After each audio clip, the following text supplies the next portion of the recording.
So you just trick people into thinking you have money and they believe you. I should try that on my wife, but she knows I spend it all on pop figures. I have a problem. What is up, Netflix fans? Welcome back to my channel. As always, we're talking the brand new streaming movie or series that just dropped, and today's show is Inventing Anna. This is a fascinating true story. Or is it? It's one we're going to talk about spoiler-free, and I need your thoughts down below. Is this one worth a watch in your opinion? So a journalist with a lot to prove investigates the case of Anna Delvey, the Instagram legendary German heiress who stole the hearts of New York's social scene and stole their money as well. Anna Chlumsky plays Vivian, Julia Garner plays Anna, and this is, of course, based on a New York Magazine article created by Shonda Rhimes. Of course, Grey's Anatomy, Scandal. Some of that charm transfers over into this series. And you have our main two characters who form this very interesting love-hate relationship as Anna is awaiting her trial, and our main reporter, who's trying to answer the question I think we're all asking ourselves throughout the first 3 to 4 episodes of this series. Who is Anna? Because it feels like every time we learn something about her, whether that be where she came from or the different stories that she's telling various people, and a lot of the time she sticks to the same story, but for the most part, you still don't know. I mean, halfway through the show, you don't know who Anna is. And we, along with our main journalist, were trying to get our answers by seeing the series of flashbacks that we get every time Vivian asks a question. She's going from person to person, kind of retracing these steps, and as she is asking those questions, how do you know Anna? How are you introduced? Did she indeed swindle you in the way that we have kind of been uncovering throughout this series? And thus we get our flashback, and a lot of those flashbacks take up the majority of the episodes, but that is our show. Now, we've seen various cases of this type of thing before in movies and television shows. This is loosely based on an article. Of course, a lot of it is fictionalized. And then you look at Julia Garner, who plays the title character of Anna, who was born in Russia, moved to Germany, and I was questioning the accent at first. It felt a bit absurd. I didn't know if she was kind of stretching it. I know Julia Garner's an incredible actor, so I did as much research as I could, and when you get to the root of what type of accent she's using, it does sound fairly accurate for what she's trying to do. So at the end of the day, as crazy as it seems at first, because it almost feels satirical the way she's going about it, I was like, yeah, she's actually doing a great job, and we know that Julia Garner has it. We've seen it countless times, of course, in Ozark, but I've wanted to see her lead her own series for a while now, and this feels like the perfect vehicle for her to give us the type of sociopath-like madness that we need from a character like this, continuing to tell people, well, I can get money from my father. Don't worry, I will get the money from my father. But at the end of the day, she comes from a working-class-like background, which makes it feel like she's almost rejecting what her parents stood for and going for that American dream by not working for that American dream. So there are a lot of elements at play when you just look at her character. But then we get into the life of our investigator, and again, that relationship that she forms with Anna, but also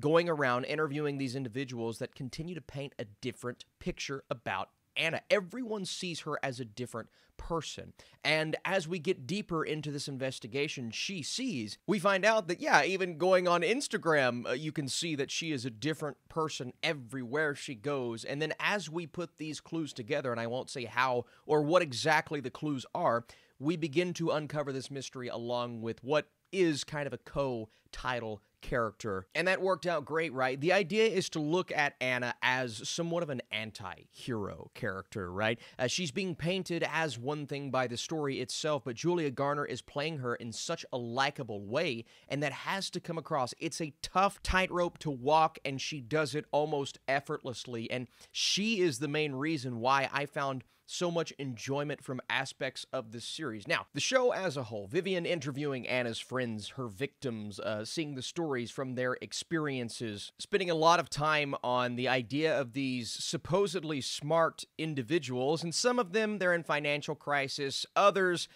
they just kind of get swindled by what she says because she makes them believe by who she knows, but she only knows those people because she's being introduced by other people that she has swindled, creating a web of lies and somehow continuing to convince these very wealthy individuals that she belongs there and deserves to be there. Now, for a show to make us believe that they are believing her lies, it's going to take some creative writing, and I'm not entirely sure if it was fully up to the task of that. There are occasional moments within the series that just spend too much time on the less personal aspects of the characters, getting into more so, what my business is, what I'm trying to do myself, as opposed to the constant manipulation from Anna. I almost wanted to explore her psyche more so than we did. Instead, we're exploring the surrounding characters, kind of how they're feeling about the situation, but we never fully dive into Anna on the level that I wanted to. You see her emotions, you see that she truly cares about some of the people that she's swindling, but at the end of the day, she's getting her way for a reason, and I would have liked maybe a better exploration through this screenplay. And then the character of Vivian, she's trying to bring back her image in that industry, and she's a very easy character to root for, but the show spends a ton of time on her, and that takes away from what was so good and so interesting about Anna. In a way, it's good that we're getting an insight into her relationships, and every time Anna says something that just completely pisses her off, she can go and vent. But again, it was a hard thing to balance because you have two very intriguing main characters, but obviously one side of the story, this catch me if you can, like very, at times, thrilling type story because you're constantly wondering how she's doing what she's doing. That could have used a bit more, and maybe telling the story in the I'm going to interview someone and then see these flashbacks type form hurt it at the end of the day because it took away from the parts that we were enjoying the most. Anna is fearless. She's full of emotion. She occasionally gets moody. She lashes out and has to kind of control herself at the end of the day. What she is doing seems sporadic, but at the same time, it's so manipulative, and in that sense, kind of brilliant. Obviously, we don't want to look at it as that, but yeah, I mean, she is successfully swindling, I keep using that word, the Tinder swindler. That's a documentary from last week. She's swindling a lot of people out of their money, and it's working, and it continues to work. So how did she end up where she ended up? Well, that's for you to find out. So tonally and script-wise, I think that's where it could have been more consistent. I didn't know how to feel at certain moments. Am I supposed to be laughing? Am I supposed to feel a lot for these characters through their emotion that they're displaying? Regardless, you're in this for the central performance. Julia Garner is giving an outstanding, once I got on board with everything, an outstanding performance, and I'm so glad she got the opportunity to lead this show. And the story itself is, overall, fascinating. Before I give you guys my score, let me know, what did you think of Inventing Anna? Have you binged this entire series? And if you enjoyed this video and you want to support this channel, be sure to drop your thumbs up down below. While the focus of the series isn't always consistent, the story itself is fascinating. Garner plays her in a way that makes it impossible to look away every time she's on screen. And because of that, I'm going a 70% with my score. I thought overall this series did what it was trying to do, and there's definitely some entertainment. If you like that kind of movie, like I said before, catch me if you can.